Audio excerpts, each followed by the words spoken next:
Buenas tardes, empezamos en unos minutos.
Muy bien, muy buenas tardes con todos. Estamos empezando este nuevo taller, hoy día jueves 18 de septiembre.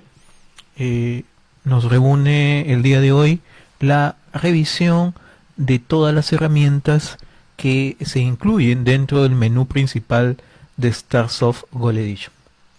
Mi nombre es José Díaz y estaré atento a todas sus consultas o comentarios que deseen realizar a través de la página de Facebook, a través de la cual estamos transmitiendo este en vivo. Muy bien, sin más preámbulos, vamos de frente a los que nos corresponde el día de hoy. Las opciones de herramientas del menú de Starsoft las vamos a encontrar al lado derecho de el menú. En estas secciones encontramos justamente herramientas que sirven al usuario para el funcionamiento de diferentes procesos o diferentes necesidades. Entonces vamos a ir revisando una a una estas herramientas para comenzar ya a desarrollarlas, ¿no? La primera de ellas, que está en primer lugar, es lo que se llama pistas de auditoría. Esto es un pequeño programa que permite verificar el uso de las transacciones que se han realizado en el sistema. Quién hizo cada transacción, quién modificó o quién eliminó. Por eso es que cuando entramos al sistema, lo primero que va a preguntar es en cuál de las empresas deseo abrir este programa de auditoría. En mi caso, yo voy a escoger esta empresa y voy a cargar mi inicio de sesión con las credenciales de administrador. Una vez que ya estoy dentro del programa, en la parte superior tenemos diferentes iconos que nos van a permitir auditar todo lo que se haya registrado en el sistema. No solo lo que se haya registrado, sino también lo que se pueda haber modificado o eliminado.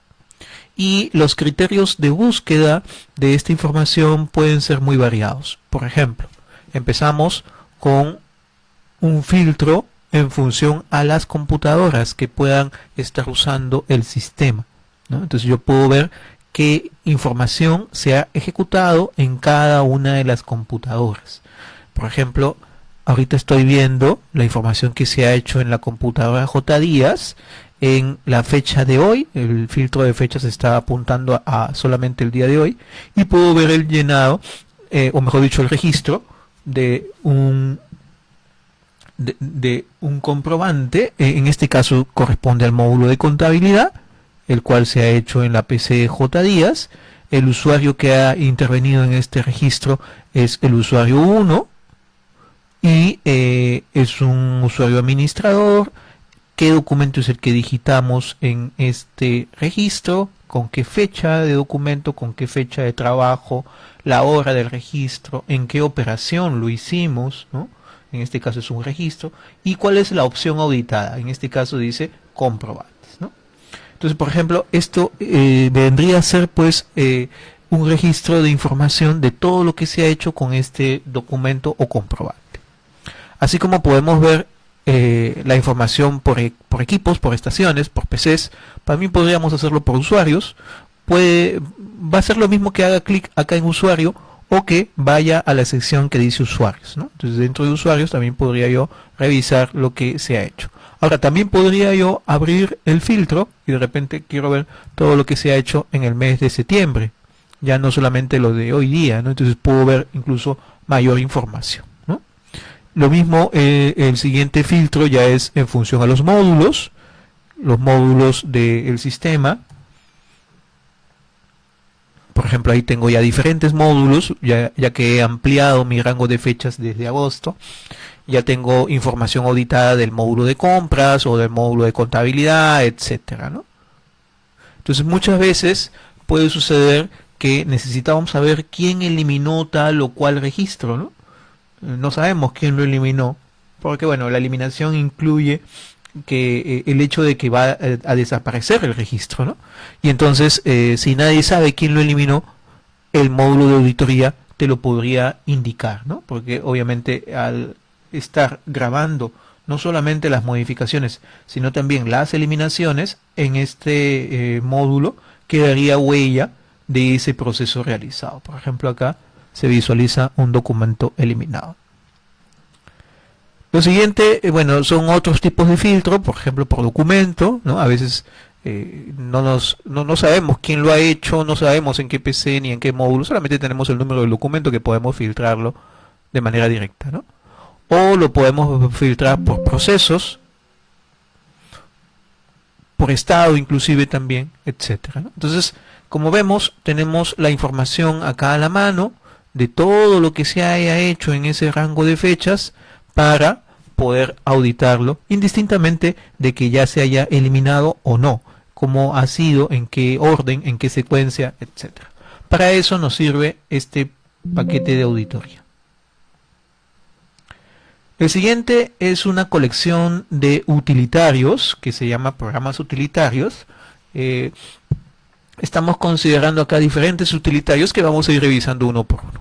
Por ejemplo, el primero menciona la optimización de la base de datos.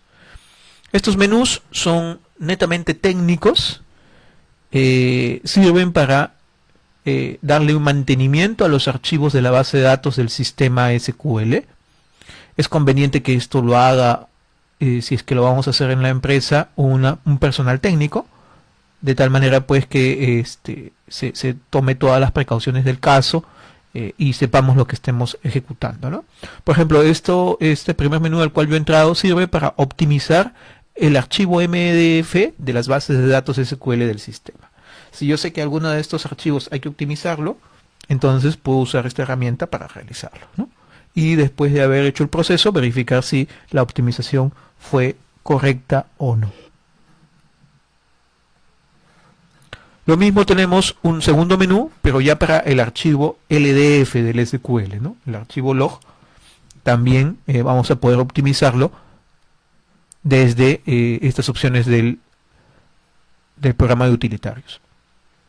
Es conveniente que mientras se hagan estos procesos técnicos, pues no se esté haciendo operaciones, ¿no?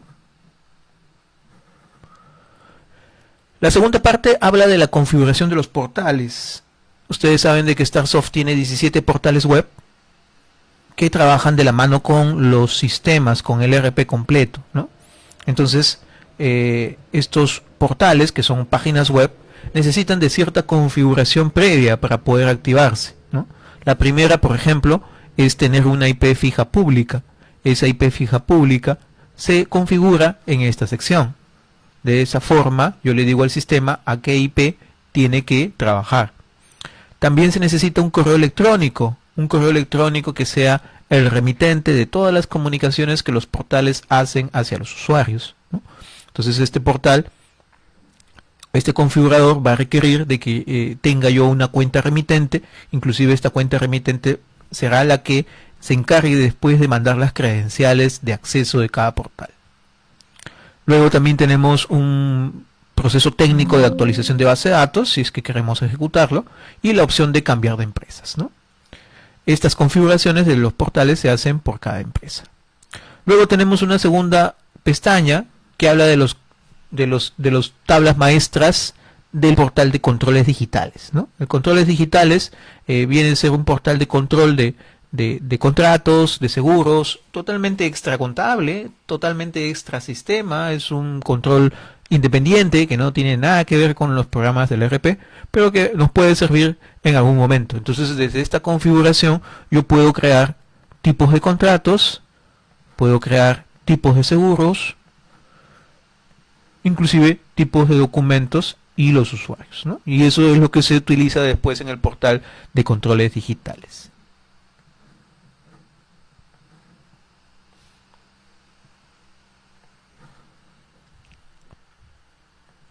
El siguiente opción tiene que ver con el catalogador de SUNAT. El catalogador de SUNAT es una herramienta que me va a permitir enlazar los códigos de nuestra empresa con respecto a nuestros artículos con los códigos de SUNAT.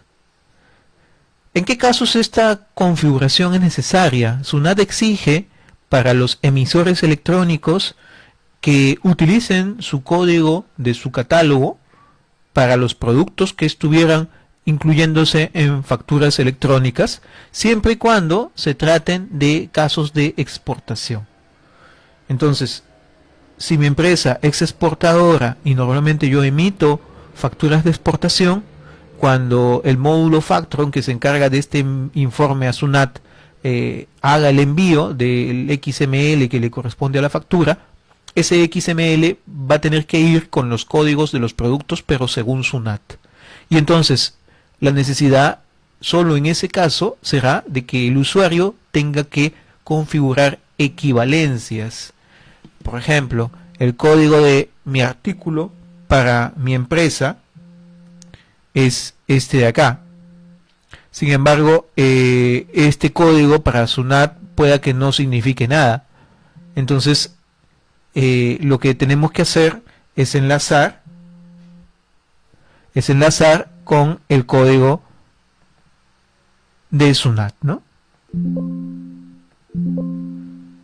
Entonces, de esa manera, cuando el sistema le corresponda hacer el envío de esa factura de exportación, usará para este caso el código de SUNAT.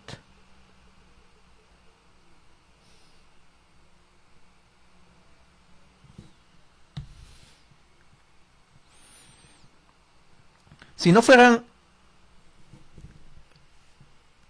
facturas de exportación, entonces lógicamente este requisito no es obligatorio, no es obligatorio, no tenemos por qué hacerlo, a menos que pues la normativa de SUNAT sea modificada en algún momento, pero por lo pronto no es así. La siguiente opción tiene que ver con el receptor de comprobantes de pago electrónico.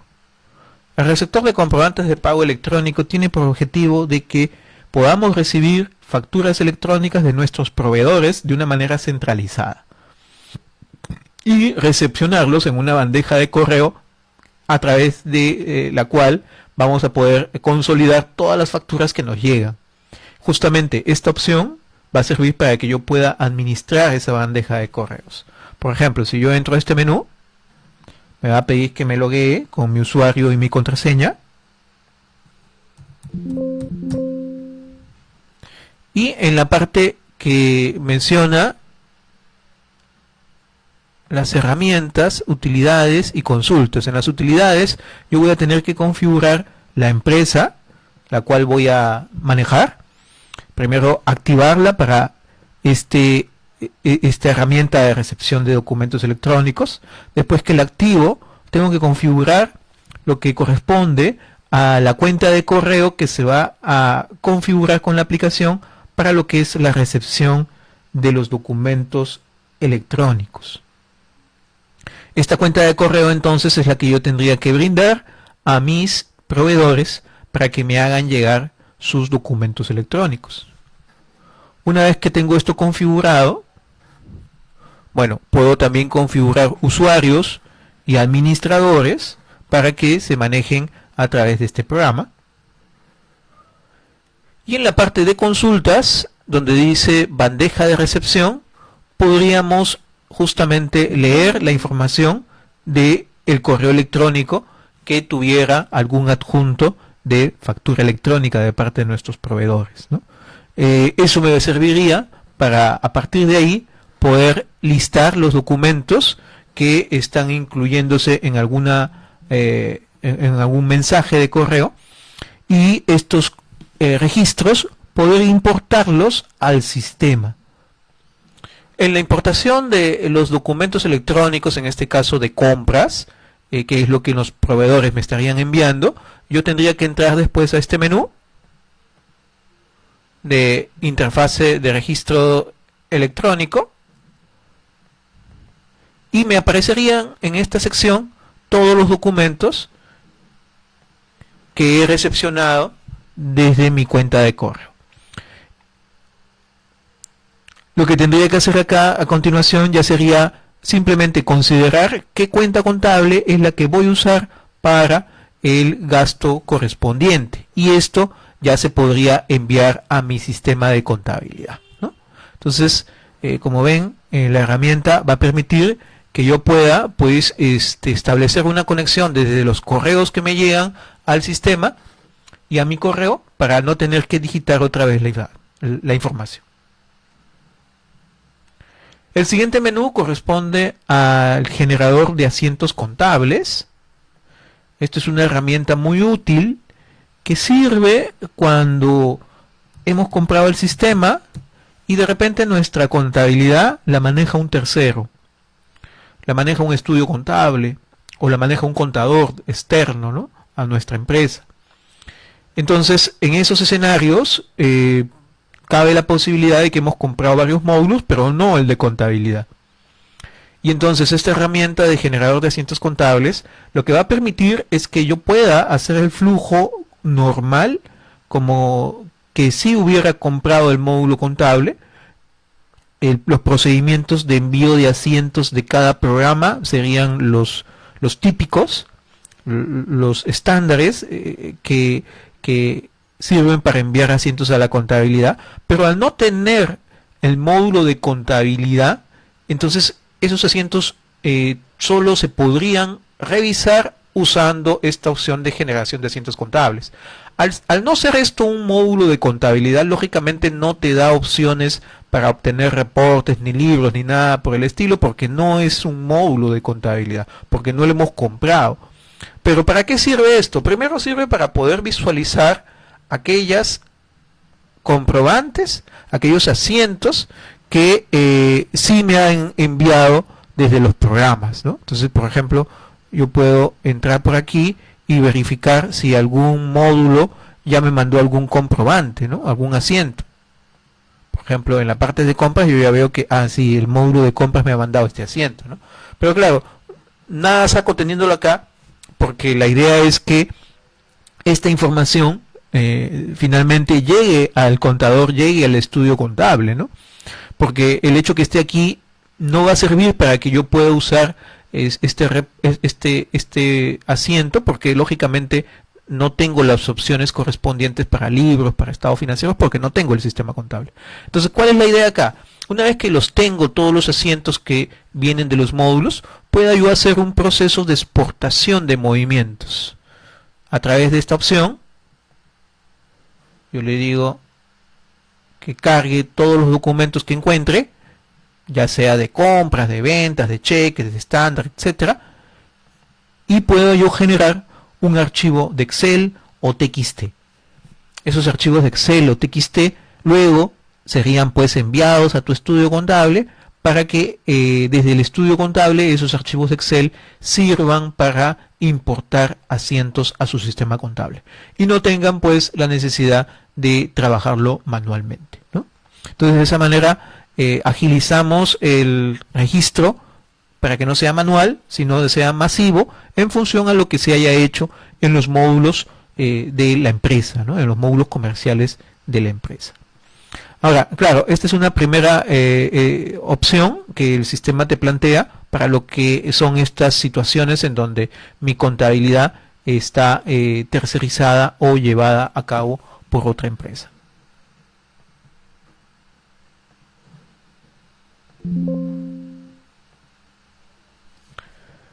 El siguiente herramienta se llama validador CPE, validador de comprobantes de pago electrónico.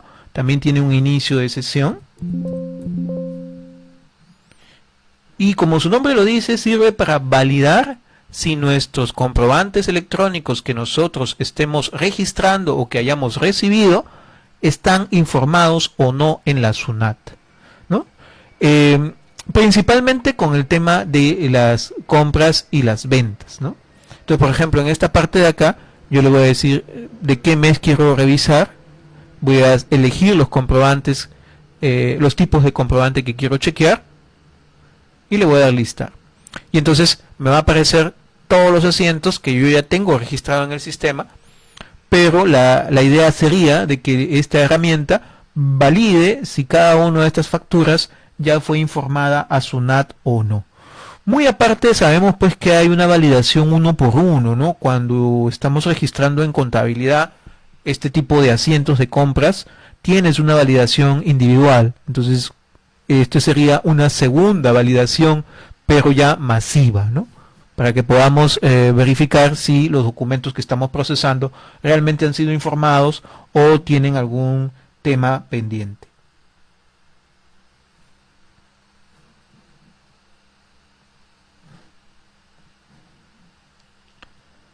Y finalmente tenemos lo que se llama la biblioteca de reportes. La biblioteca de reportes no es otra cosa que un contenedor que permite almacenar los reportes que ya hubiéramos obtenido en algún momento, ¿no? Son reportes que podríamos estar sacando constantemente. Ya esta biblioteca me evitaría estar volviendo a emitirlo, ya que va a estar almacenado en esta sección como reportes en PDF, que yo pueda consultarlos las veces que sea necesario. En esta lista aparecerían los reportes y yo podría ya verlo sin necesidad de volverlo a procesar. Lógicamente habría que considerar la posibilidad de que ese reporte ya sea una información desactualizada, ¿no? Porque si yo guardo un reporte de hace una semana y después de eso he hecho toda una serie de operaciones, lógicamente ese reporte ya me estaría mostrando pues una información desactualizada, ¿no? Muy bien, eso es lo que corresponde al menú de programas utilitarios. El siguiente tiene que ver con los backups o las copias de respaldo, ¿no? ¿Qué cosa es un backup? Es una copia de archivos, de estructuras necesarias para poder resguardar la información del sistema, ¿no? Entonces, esta herramienta primero permite que yo me loguee con mis datos de administrador. Una vez que me logueo, tengo la posibilidad de programar cuando quiero que el sistema haga un backup. Los backups, el usuario va a decidir con qué frecuencia se deban ejecutar. No es necesario que el usuario se acuerde de que hay que hacer un backup. Si yo lo programo una vez a la semana o 2 veces a la semana, entonces ya esto significaría que puedo simplemente esperar a que se ejecute, ¿no? Porque ya no necesito que yo me acuerde. Siempre y cuando pues programe, haga una programación correcta, ¿no? Por ejemplo, en mi caso tengo programado para que todos los viernes se ejecute un backup. Esa programación se determina en esta sección, ya sea a manera de calendario y también en esta sección a manera de especificar los días, inclusive las horas, ¿no? ¿Qué cosa vamos a backupear o qué cosa vamos a resguardar? Primero, los archivos de las bases de datos. La base de datos del sistema son bases de datos SQL y lógicamente ahí es donde se guarda la información que los usuarios van registrando. Entonces, esas bases de datos es el archivo principal que yo debo guardar, que yo debo resguardar, porque en algún caso extremo de algún desastre que suceda en mi servidor, con esas bases de datos podré recuperar la información, ¿no? Asimismo, en el sistema también existen algunos otros elementos que podríamos resguardar. Uno de ellos son los reportes. Si bien es cierto, los reportes, la mayoría de ellos son reportes estándares, o sea, vienen de fábrica. Hay muchos otros que se hacen a la medida.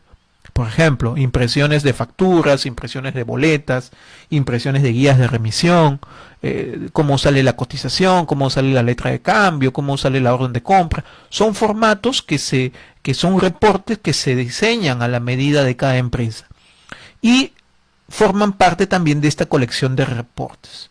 Entonces, si bien es cierto, no guardan información, pero el perderlos ocasionaría una pérdida de tiempo y obviamente la imposibilidad de que el usuario pueda trabajar, porque lógicamente al no tener el formato de cómo sale la factura, podría yo poder ejecutar el proceso, pero no va a salir impreso porque obviamente se perdió ese reporte en el caso que se haya perdido, ¿no? O no voy a poder imprimir mi orden de compra porque también se perdió el diseño que habían realizado para usar ese proceso, ¿no? Y obviamente la mayoría de veces son diseños hechos a la medida en donde el usuario nos entrega un modelo y se diseñan exactamente de acuerdo al modelo. Por eso es conveniente que en nuestros backups se incluyan los reportes. De esa forma ya nos aseguramos de no perder ningún formato hecho a la medida, ¿no? Porque sabemos de que los formatos lo podemos volver a diseñar, pero sería una pérdida de tiempo, tanto para el usuario como para Starsoft, el estar volviendo a diseñar estos modelos de impresión. Y hay un segundo check que dice Factron. El check de Factron tiene que ver con los archivos que se generan por cada documento electrónico emitido, ¿no? El sistema guarda esos archivos y bueno, en el supuesto que necesitáramos resguardar esos archivos PDF, XML, el CDR, etcétera, entonces podemos también incluir este check para que los resguarde, ¿no?, de las facturas ya emitidas. Después tenemos opciones para configurar parámetros y pedir una ejecución ya de las bases de datos, una ejecución de backup de todas las bases de datos, ¿no? Por ejemplo, bajo esta opción yo le digo al sistema: quiero que saques de todo las bases de datos sin excepción. ¿Cuándo uso este menú? Por ejemplo, ya está planificado que hoy a las 7 de la noche voy a formatear mi servidor. Entonces un backup de este tipo me puede servir justamente para ese escenario, porque voy a backupear todo, absolutamente todo, sin darle chance al usuario a que escoja, ¿no? Entonces simplemente marco Factron, marco reportes, le doy a ejecutar y listo, tengo mi backup. Sin embargo, también el sistema contempla una ejecución de backup, pero ya selectiva. En este caso, la ejecución selectiva ya no es decirle haz backup de todo. ¿Por qué? Porque de repente me interesa en este momento sacar un backup solo de la parte contable, por ejemplo, ¿no? Y entonces yo puedo solamente pedirle al sistema que haga backup de esos archivos, porque de repente pues los voy a trasladar a otro servidor, o porque de repente me los han pedido para revisar alguna información, etcétera. Entonces esta opción pues solamente apunta a las bases de datos que yo solicite para que se genere su backup. Tanto la ejecución total de las bases de datos como la ejecución selectiva son ejecuciones a demanda, ¿no? Son opciones a demanda. Ya no esperan la programación, porque saben ustedes que hay una programación que se ejecuta a cierta hora. Estas dos opciones ya es independientemente de esa programación, ¿ya? Y bueno, finalmente tenemos una opción en donde podemos consultar el histórico de backups realizados en las distintas fechas.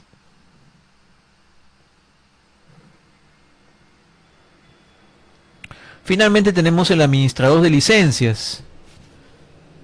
El administrador de licencias es un programa que permite al usuario administrar en dónde están utilizándose las licencias que ha adquirido para Starsoft. Siempre hay que recordar de que Starsoft trabaja con licencias por módulo y por equipo. Starsoft se compone de 13 módulos que vienen a ser en esta pantalla las columnas. Cada columna es un módulo, ¿correcto? Luego, estas licencias son licencias por computadora, por equipo, donde se instale el programa.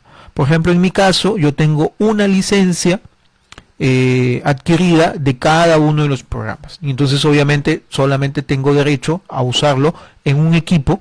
Puede ser el mismo o puede ser uno distinto, pero solamente en un equipo por cada módulo.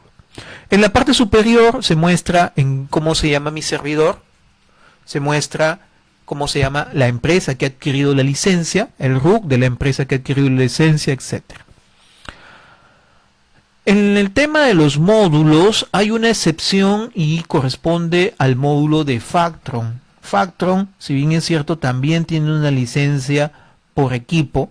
Sin embargo, en Factron se manejan no solamente licencias por equipo, sino también licencias por empresa. Entonces, si yo tengo 5 empresas, tengo que comprar 5 licencias para cada una licencia por empresa, ¿no? A veces necesito agregar una nueva empresa, pero si no tengo licencia para esa nueva empresa, no voy a poder usar Factron. Entonces, justamente acá hay un check que si yo lo marco, me muestra cuáles son las empresas que están licenciadas para usar Factron. Si es que tuviera más de una, aparecería allí una lista. Ya está. Ahora, a medida que el usuario va instalando el sistema en las diferentes computadoras, esta sección del lado izquierdo va a aumentar. Por ejemplo, acá solamente muestra una PC que es la mía, pero si yo instalo en una segunda, tercera, cuarta, quinta, va a ampliarse esta lista y me va a mostrar una matriz en donde el lado izquierdo es la lista de las PCs, ¿no? Y entonces en cualquier momento puedo yo abrir este programa para verificar qué módulo está instalado en qué PC. Para eso, lógicamente, tengo que saber el nombre de las computadoras, porque puede aparecer un nombre en esta lista y si desconozco a quién corresponde, entonces la información no va a ser pues certera, ¿no? Yo tendría que saber cómo se llama cada PC para que a partir de ahí pueda yo ubicarme y saber en dónde está instalado cada licencia. También podemos ver en esta misma ventana cuántas licencias hemos adquirido de cada módulo. Cuando uno adquiere licencias, es el usuario el que escoge cuántas licencias va a adquirir. Y entonces, en la parte donde dice licencias, aparece las cantidades por cada programa.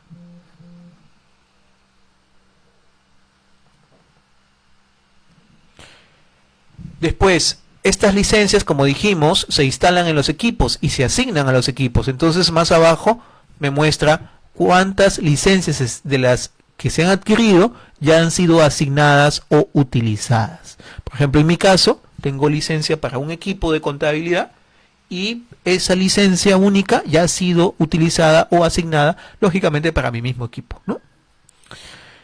Por eso es que en la tercera fila, donde dice disponibles, me muestra, en mi caso, 0. Ahora, hay situaciones en las que estas licencias pueden irse rotando entre los equipos, ¿no? Entonces, justamente, esta herramienta permite quitar licencias de un equipo y agregarlo a otro. Por ejemplo, ¿cómo puedo quitar yo del equipo J Díaz el módulo de ventas? Lo que se va a hacer acá simplemente es elegir la fila del equipo y seleccionar la columna. Si yo hago esto y selecciono una columna en donde dicha licencia está asignada al equipo que seleccioné, entonces me va a dar la chance de quitar el módulo. Entonces, ¿qué cosa estoy haciendo? No estoy desinstalando el programa de la PC. Lo que estoy haciendo es restringir la licencia. Y fíjense, cuando yo he quitado la licencia del módulo de ventas, me ha aparecido como disponible una licencia en la parte inferior. ¿Qué quiere decir? Que la puedo asignar a otra computadora. Y entonces, si en otra computadora yo utilizara este administrador, elijo el equipo donde quiero activar o agregar, marco la columna y fíjense, ahora lo que me dice es adicionar, ¿no? Entonces, de esa manera práctica y rápida, el usuario administra en dónde están instaladas cada licencia. Esto no lo hace StarSoft, no necesita hacerlo porque ustedes tienen las herramientas suficientes para poder administrarlo. Ahora, como esto está abierto en cualquier equipo, muchos usuarios prefieren restringirlo. Para restringirlo, hay una opción que se llama establecer password, que va a permitir que el usuario cree una contraseña para que nadie esté quitando y asignando si es que no sabe la contraseña, ¿no? Esto ya depende de cada empresa si le pone un password o no. Ahora, estas licencias, como se actualizan por internet, tienen una expiración para lo que es el tema de la actualización del programa. La licencia es una licencia de por vida, pero lo que no se puede actualizar después de que se vence justamente son las nuevas versiones, ¿no? Por eso es que debajo de cada programa aparece una fecha de expiración. Esta fecha de expiración indica hasta qué fecha voy a poder actualizar estos programas. Cuando ya sea una fecha posterior, quiere decir que venció mi servicio, venció esa expiración, el sistema no va a dejar de funcionar, vamos a seguir utilizando el software, pero ya no me va a dejar actualizarlo, ¿no? Muy bien. Ahora, adicionalmente también hay que mencionar de aquellas empresas que trabajan con una metodología de escritorio remoto. ¿Qué significa metodología de escritorio remoto? Que no tienen instalado el sistema en sus PCs, sino que usan el servidor, usan un perfil remoto en el servidor para poder usar el software, ¿no?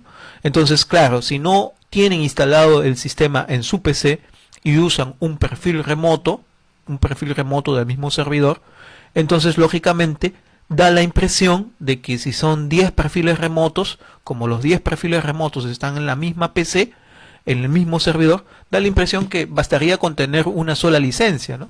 Pero ahí sí cambia, ¿no? Porque si estamos hablando de conexiones remotas que no tienen el sistema instalado en su PC, ahí lo que manda es la conexión. El sistema va a contar cuántas conexiones remotas hay y va a validar contra las licencias adquiridas. Si yo tengo 10 conexiones remotas en donde usan contabilidad, debería tener 10 licencias. Definitivamente no va a aparecer acá el nombre de las 10 máquinas. No lo va a hacer porque lógicamente no he instalado el programa en esas máquinas. Porque estamos diciendo que estamos usando escritorio remoto en ese escenario, ¿no? Entonces, en ese escenario, si uso escritorio remoto, las 10 PCs se conectan al servidor y usan el escritorio remoto para usar contabilidad y solamente el sistema está instalado en el servidor. Pero no quiere decir que necesitemos una sola licencia. Allí lo que va a pasar es de que el software va a computar las conexiones y va a usar las licencias que están disponibles. Como no vamos a asignar licencias a las PCs, van a quedar disponibles 9 o 10. Y entonces, a partir de esas disponibles, el sistema va a contar cuántas conexiones hay de escritorio remoto en donde se usa el sistema, y eso es lo que va a ir controlando. Si yo supero las conexiones remotas a las licencias disponibles, entonces no me va a dejar seguir accediendo a ese módulo en mención. Bueno, acá también se puede quitar PCs. De repente en la lista hay una PC que ya no se utiliza, una PC que de repente ya se formateó y quedó el nombre antiguo en la lista. Podríamos ir depurando. También se puede observar acá la cantidad de veces que hemos cambiado la licencia de la empresa, ¿no? Cada vez que un usuario formatea su servidor, cambia de disco duro, se reinstala la licencia y vamos teniendo nosotros un contador de licencias. Por ejemplo, en mi caso, la licencia de mi servidor se ha instalado 14 veces, ¿no? Y de esa manera yo puedo ir viendo pues un log de todo lo que ha sucedido desde que se ha instalado por primera vez el sistema.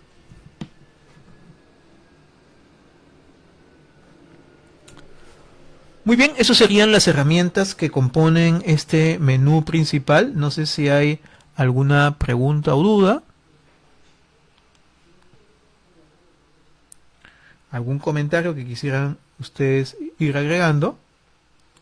Lo podemos ir respondiendo. Recordad siempre pues que todos los jueves estamos llevando a cabo estas reuniones de talleres para revisar pues puntos del ERP que muchas veces desconocemos o de repente no utilizamos frecuentemente, pero que de repente el sistema al tenerlos pueden ser de gran ventaja para ustedes, ¿no? El próximo jueves nos toca ver, por ejemplo, un taller que tiene que ver con la información de todos los servicios cloud que manejamos en Starsoft. Los servicios cloud que podemos explotar ya lo estaríamos revisando el próximo jueves.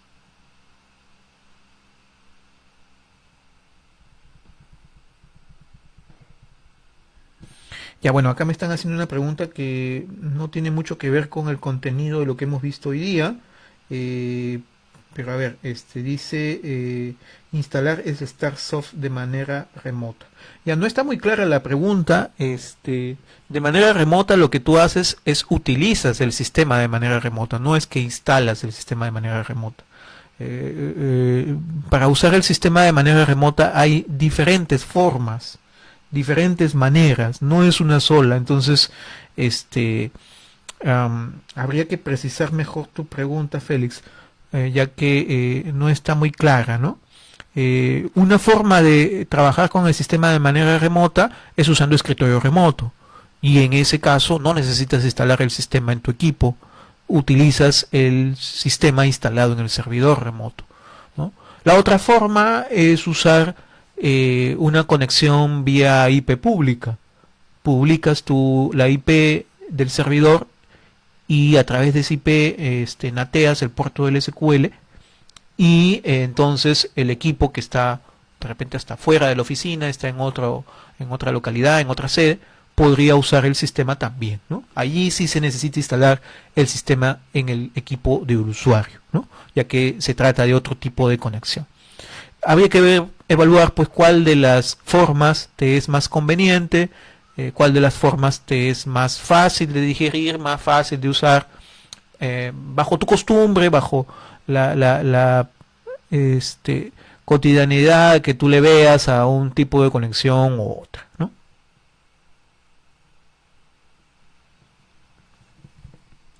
Correcto, entonces en escritorio remoto, si quieres trabajar con escritorio remoto, lo que necesitas es, bueno, en la PC no se, en la PC del usuario no se instala absolutamente nada. Lo que necesitas es, bueno, primero implementar tu servidor de escritorio remoto, ya que por defecto no viene implementado. Viene implementado bajo un esquema de solamente dos conexiones remotas, ¿no? Y bueno, y tendrías que hacer que este servidor de escritorio remoto sea visible desde afuera, ¿no? Desde el equipo del usuario, ¿no? De cualquier equipo de usuario. Esto se trabaja con ya herramientas del mismo sistema operativo, del Windows Server, que permiten pues habilitar los servicios de escritorio remoto. Adicionalmente tendrías que tener pues una IP pública fija, contratada, con tu proveedor de servicios de internet y habilitar pues el puerto del escritorio remoto para que sea visto desde afuera, ¿no? Y bueno, y considerar todas las medidas de seguridad que esto implica, ¿no? Porque lógicamente abrir un puerto en internet es un tema de seguridad que hay que resguardar de todas formas, ¿no? Todos estos procesos no los hace Starsoft, son procesos que el usuario tendría que llevarlos a cabo, ya sea con su personal técnico, con algún proveedor de tecnología que le habilite todos estos servicios de escritorio remoto. Una vez que están habilitados, pues estarías listo para usar el sistema desde afuera, ¿no? De parte de Starsoft no necesitas nada, solamente tener pues la licencia disponible, como te dije, ya que en esos casos la licencia no se asigna a las PCs, sino que se utilizan las licencias disponibles.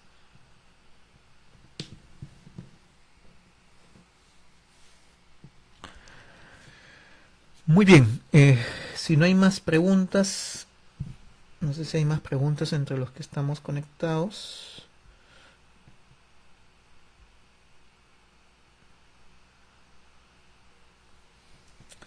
Listo, Félix, espero que haya sido respondida tu pregunta.